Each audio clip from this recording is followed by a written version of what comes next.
तर हे बघा, आज बनवूया आपण मुरमुऱ्याची छान अशी चिक्की. तर हे जे मुरमुरे आहेत आपण थोडेसे असे मंद आचेवर छान असं क्रिस्पी होईपर्यंत भाजून घेऊया. मुरमुरे भाजून झालेले आहेत. आता आपण एका साईडला पाक तयार करूया. आता पाक तयार करण्याकरता मी थोडं पाणी टाकलेलं आहे आणि 1 कटोरी गूळ टाकायचा आणि 2 तारीचा छान असा पाक तयार करायचा.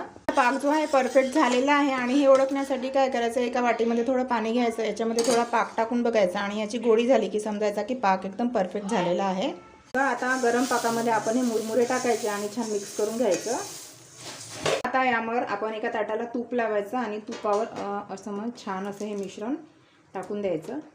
ताटावर टाकल्यानंतर छान असं एका चमच्याला तूप लावायचं आणि छान असं सेट करून घ्यायचं आणि 10 मिनिटाकरिता झाकून ठेवायचं.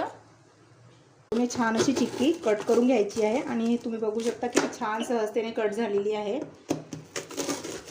अशी चिक्की तयार झालेली आहे मुरमुऱ्याची. सबस्क्राईब करा मराठी किचन विथ मनीषा आणि लाईक करा, शेअर करा आणि तुम्ही सुद्धा